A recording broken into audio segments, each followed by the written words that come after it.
ገድል መስማት ትልቅ በረከት አለው። ጸባቴን በደንብ አድርገው ነግረውናል። ግን ብዙ ሰው አሁን ስለ ገድል የሚነግረን የተለያየ ነገር ነው። የመጀመሪያው ትልቁ ነገር የእግዚአብሔር ቤተሰቦች ገድል ማለት የአሸናፊዎች ታሪክ ማለት ነው። ገድል ማለት ድል የነሱ ዲያብሎስን ያሳፈሩ ይህንን ዓለም ድል ያደረጉ ሰዎች የእግዚአብሔር ሰዎች የእግዚአብሔርን ኃይል አድርገው እመቤታችንን ኃይል አድርገው የቅዱሳንን በረከት ቃል ኪዳን ከነሱ በፊት የነበሩትን ቅዱስ ዳዊት ያቆየው ቃል ኪዳን ለልጁ ተርፏል። እግዚአብሔር ሰሎሞንን ምን አለው? አንተ በሰራው ስራ ቢሆን ኖሮ መንግስትህንም አንተንም አጠፋ ነበር፣ ስለ ዳዊት ስል ግን አቆያታለሁ። ለአንተ ዘመን ስል ስለ አባትህ ስለ ዳዊት ስል ከነሱ በፊት የነበሩትን አባቶች አርአያ አድርገው ይህንን ዓለም ድል ያደረጉ ሰዎች ታሪክ ማለት ነው ገድል ማለት። ስለዚህ ተሸናፊ ሰዎች አይወዱትም። የተሸነፈ ሰይጣን ገድል ሲሰማ አይወድም፣ ይበረግጋል። እስኪ ውሻ አንድ ቀን በልምጭ ምቱት፣ ከዚያ በኋላ ልምጯን ማሳየት ብቻ ነው፣ አይቀርብም። የተመታበትን ያውቃል። የቅዱሳን ገድል ማለት ዲያብሎስ የተመታበት ዱላ ማለት ነው። ዲያብሎስ የተሸነፈበት ኃይል ማለት ነው። በቃል ሳይሆን በሕይወት ድል ያደረጉበት፣ በንግግር ባሉባልታ ሳይሆን በተግባር ድል ያደረጉበት ታሪክ ስለሆነ ገድል መስማት አሸናፊ ያደርጋል፣ ጥበብ ይሰጣል። ሰዎች እንዴት አድርገው ነው ቅዱሳን ዲያብሎስን ድል ያደረጉት በማለት ዕውቀት ይሰጣል፣ ይባርካል፣ ደስ ይላል። ቤተ ክርስቲያን የአባቶቻችን የቅዱሳንን ታሪክ ስታነብልን እንደ ቅድሙ እንደ ጸባቴ ስተረጉምልን የድል የማድረግ ዜናን ነው እየነገረችን ያለው። በዓል የምናከብረው ድል ያደረጉበትን በዓል ነው። ቤተ ክርስቲያን የተሸናፊዎች በዓል አታከብረው፣ ድል ያደረጉትን ሰዎች በስማቸው በደማቸው ሰማያዊት መንግስትን የወረሱ ይህን ዓለም ድል አድርገው የስጋቸውን ፈቃድ ድል አድርገው የመናፍቃንን ተንኮል ድል አድርገው ያጋንንትን ሴራ ድል አድርገው ዓለምን ያሸነፉ ሰዎችን ታሪክ ነው የሰማ ነው። ስለዚህ ገድል ለመስማት መጓጓት አለብን። እኛም ድል የምናደርግበትን መንገድ ስለሚነግረን ነው።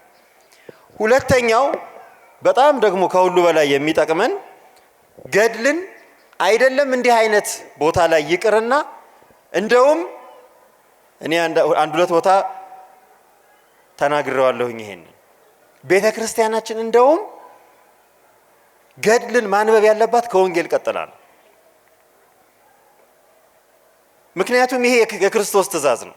ክብር ይግባውና መድኃኒታችን ኢየሱስ ክርስቶስ በቢታንያ ሳለ ይላል ቅዱስ ማቴዎስ በምዕራፍ 26 ላይ በቢታንያ ሳለ በአንድ ስምዖን በሚባል ሰው ቤት ውስጥ ገባ። በዚያም ሆኖ እያለ በዚያም ቁጭ ብሎ እያለ ጌታ ክብር ይግባውና መድኃኔዓለም አንዲት ሴት ዋጋው የከበረ እጅግ የከበረ ሽቱ አምጥታ እግሩን ከእንባዋ ጋር አበሰች፣ እያለቀሰች እግሩን አበሰች። ከዚያ ሰዎች አጠገባቸው እዚያው ቤት በእንግድነትም የመጡ ጌታችንንም ተከትለው የሄዱ ሰዎች እንዴ ምን ማለት ነው? ይሄንን እኮ ዋጋው የከበረ ሽቱ እንዴት አድርጋ ታፈሰዋለች? እንዴት አድርጋ ትደፋዋለች?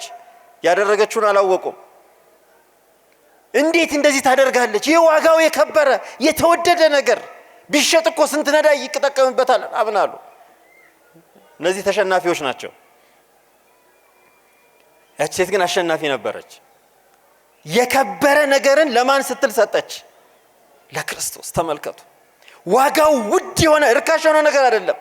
ዋጋው ውድ የሆነ ነገር ለባለቤቱ ለእግዚአብሔር ሰጠች፣ ሰው ለሆነው አምላክ።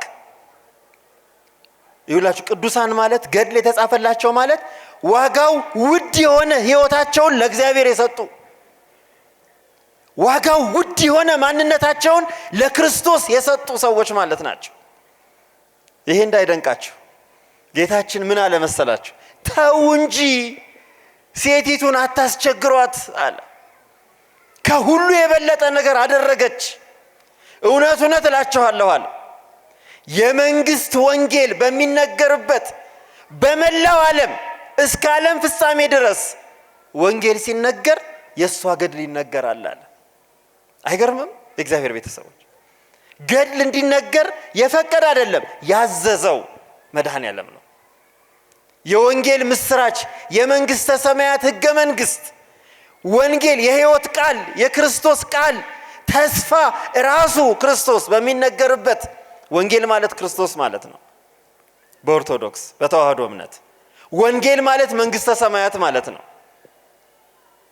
ተራ ትምህርት አይደለም ወንጌል፣ ተራ መልእክት አይደለም ወንጌል። ወንጌል ማለት እግዚእነ ወአምላክነ ወመድኃኒነ ኢየሱስ ክርስቶስ ማለት ነው። ወንጌል ማለት የእሱ ዜና ነው።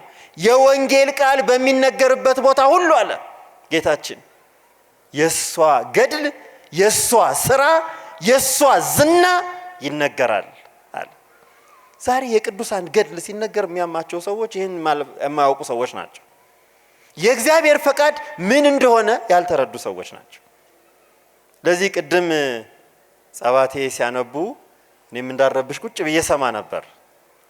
እንዴት አድርገው ማራኪ የሆነ የአባታችንን ተጋድሎ፣ የጻድቁን ተጋድሎ እኛ እንድንጠቀምበት፣ እንድንማርበት፣ እግዚአብሔር እንዲከብርበት፣ ዲያብሎስ እንዲያፍርበት፣ ዓለም እንዲበረግግበት ሁልጊዜ ይነበባል። አሁን ተንኮሉ ምንድነው? ገድል ምን ያደርጋል ምናምን የሚሉት አላዋቂነት ነው። የአሸናፊዎች ታሪክ እንዳይነገር ነው። ገድል ማለት ይላሉ አባቶቻችን በሕይወት የተተረጎመ ወንጌል ማለት ነው ይላሉ። ገድል ማለት ስለዚህ በሕይወት በአባቶቻችን ቅዱሳን ሕይወት ውስጥ የተተረጎመ ወንጌል ነው። ገድል ወንጌል ነው። ልዩነቱ በሰዎች ሕይወት ውስጥ ተተርጉሞ ነው የምናነበው ወንጌል። በአቡነ ተክለ ሃይማኖት ሕይወት ውስጥ፣ በቅዱሳን ሕይወት ውስጥ ተተርጉሞ ነው የምናነበው ወንጌልን።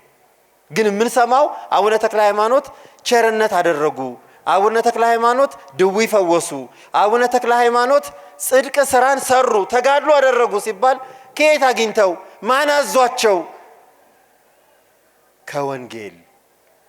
አዎ ጌታችን የአምላክነቱ የባህሪ አምላክነቱን የሚበልጥ አለ ለማለት ሳይሆን በእኔ የሚያምን አለ እኔ የማደርገውን ያደርጋል፣ ከኔም በላይ ያደርጋል፣ ከዚህም በላይ ያደርጋል ማለት ነው። መምህራን እንግዲህ እንዲህ ነው የተረጎሙልን። እግዚአብሔር አምላካችን በአባታችን ጸሎትና በቅዱሳን በሊቃውንት አባቶቻችን በረከት ሁላችንንም ይባርከን። በእውነት ትልቅ በረከት ነው ያገኘ ነው። እግዚአብሔር በረከታችንን እንዳይወሰድብን ፈቃዱ ይሁንልን።